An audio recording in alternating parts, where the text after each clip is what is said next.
Actually ಇವತ್ತು ಬಾಂಗ್ಲಾದೇಶ ಅಂತ ಯಾವ ಭಾಗವನ್ನು ಕರಿತೀವೋ ಅದು ಎಲ್ರಿಗೂ ಗೊತ್ತಿರುವಂತೆ ಅದು ಭಾರತದ ಭಾಗ ಆಗಿತ್ತು. ಹೌದು.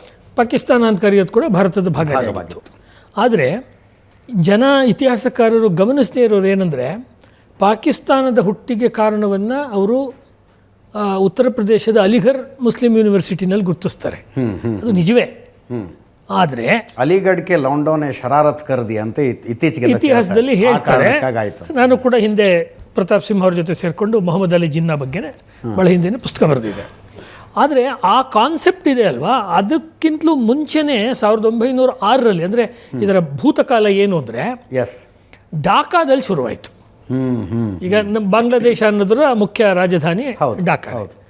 ಢಾಕಾದಲ್ಲಿದ್ದಂಥ ಆ ಕಾಲದ ಒಬ್ಬ ಮುಸ್ಲಿಂ ನವಾಬರು ಮತ್ತು ಸರ್ ಸೈಯದ್ ಅಹಮದ್ ಖಾನ್ರು ಇನ್ನು ಉಳಿದವರೆಲ್ಲ ಸೇರಿಕೊಂಡು ಮುಸ್ಲಿಂ ಲೀಗನ್ನು 1906ರಲ್ಲಿ ಡಿಸೆಂಬರ್ 30, ಇವಾಗ ಇನ್ನೇನು ಡಿಸೆಂಬರ್ ಹೇಳಿದೀವಿ ನಾವು, ಶುರು ಮಾಡಿದ್ರು.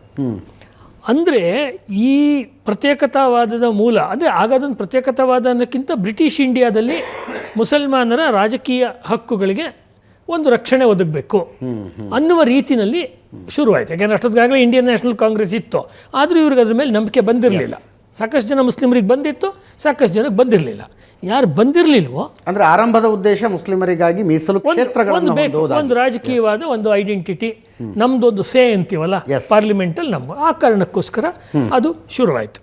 ಇದಕ್ಕೆ ಭಾಳ ಮುಖ್ಯವಾಗಿರೋ ಕಾರಣ ಏನು ಅಂತ ಹೇಳಿದ್ರೆ, ಈ ಒಂದು ರೀತಿಯ ಮುಸ್ಲಿಂ ಸ್ಟೇಟನ್ನು ಮಾಡಬೇಕು ಅಂತ. ಯಾತಕ್ಕೆ ಅಂತ ಹೇಳಿದ್ರೆ, ಬ್ರಿಟಿಷ್ನವ್ರು ಮಾಡಿದ್ದು, ನೀವೇನೇ ಸೆಕ್ಯುಲರ್ ಸ್ಟೇಟ್ ಅಂತ ಕರೆದ್ರೂ ಮುಸಲ್ಮಾನ ಚಿಂತಕರ ದೃಷ್ಟಿಯಿಂದ ನಾನು ಅಧ್ಯಯನ ಮಾಡಿದಂತೆ ಅದೊಂದು ಇಸ್ಲಾಮಿಕ್ ಸ್ಟೇಟ್ಗೆ ವಿರುದ್ಧವಾಗಿರುವಂಥ ಒಂದು ಕ್ರಿಶ್ಚಿಯನ್ ಸ್ಟೇಟ್.